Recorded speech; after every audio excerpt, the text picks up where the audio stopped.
Bonjour, je vais vous présenter la correction de l'exercice 23, page 237 du livre Hachette des secondes en sciences physiques. Alors, je lis l'énoncé. Lors des missions lunaires, les astronautes ont déposé des miroirs sur la Lune et ces miroirs sont utilisés pour déterminer précisément la distance entre la Terre et la Lune. Donc, on vous met une photo avec une légende, avec le rayon émis en direction des miroirs, la réflexion du faisceau de lumière sur les miroirs et la réception du rayon réfléchi. Alors, on vous dit qu'on a mesuré un aller-retour du rayon laser.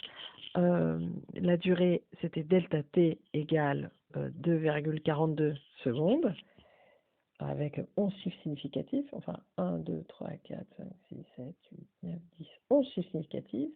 Et on nous dit que la précision, c'est de l'ordre de 3 fois 10 moins 10 secondes. Donc ça veut dire qu'on ne sait pas on ne connaît pas le 11e, c'est au dernier chiffre près, quoi. Alors on nous demande de préciser le trajet de la lumière. Donc il part de la Terre, il va le schématiser. Il part de la Terre, il va à la Lune et il revient. Alors, hop, je l'ai mis là. Donc le trajet de la lumière, on voit que, donc je vais le faire en rouge de manière plus claire, il part de la Terre, hop, et ensuite, sur la Lune, on a réflexion sur les miroirs. On va essayer de faire des flèches plus belles. Part de la Terre vers la Lune et il revient vers la Terre. On nous demande d'exprimer la distance d entre la Terre et la Lune en fonction de la vitesse, c, la célérité de la lumière, et delta t, la durée du voyage. Donc c'est une formule que vous connaissez depuis très longtemps, qui relie la vitesse, c'est la distance, sur le temps. D'accord? Si la vitesse est en mètres par seconde, donc ça sera des mètres, sur des secondes. Ici, on parle de vitesse de la lumière, donc ça va être célérité, c'est la distance sur le temps.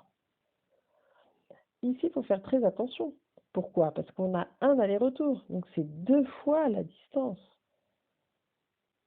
C'est 2 fois la distance qui est égale à la célérité fois la durée. V égale D sur T, c'était dans les plus petites classes. Là, maintenant, on va utiliser le delta T qui est la différence entre deux dates. Donc, on en déduit que la distance, ça va être, je vous l'encadre en rouge, la célérité fois la durée divisée par 2, pour prendre en compte qu'on est en train de faire un aller-retour. Question suivante, calculer cette distance, sachant que c'est égal, alors et là, 3 fois 10 puissance 8 mètres par seconde, mais on vous donne un chiffre, enfin on vous donne une valeur avec une grande précision, d'accord?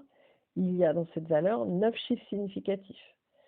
Donc on copie la formule et on remplace, enfin la formule vous l'avez déjà écrite avant, on va remplacer par les valeurs, d'accord? Donc c'était C fois delta T sur 2. Donc je recopie, enfin je tape sur ma calculatrice, C fois delta T divisé par 2, et je trouve un nombre assez grand que je vais donner avec au minimum 9 chiffres significatifs, parce que C a 9 chiffres significatifs, et au maximum 11 chiffres significatifs, parce que delta T en a 11 au maximum. Alors, je vais l'écrire, il est loin, 364, bon, avec la main en plus c'est n'importe quoi, 132, 096,2 mètres. 2,5, entre 9 et 11.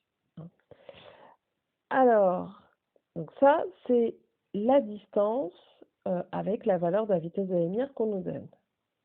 Question suivante. Quelle distance la lumière parcourt-elle en 3 fois 10 moins 10 secondes? Donc là, on nous demande la distance qui est parcourue pendant un temps précis. Donc on veut la distance qui est parcourue par la lumière qui va à la vitesse c pendant 3 fois 10 puissance moins 10. Là, on n'a pas besoin de diviser par 2 parce qu'on ne parle pas d'un aller-retour, on parle en 3, 10, moins 10. De manière générale, quelle est la distance parcourue? On trouve 9 fois 10 moins 2 mètres. Là, je donne la valeur avec un seul chiffre significatif. Vu que j'avais 3 fois 10 moins 10, c'est qu'un seul chiffre significatif. Ça correspond à 9 cm. Vous vous souvenez, 3 fois 10 moins 10, c'était la précision dans la mesure de la durée.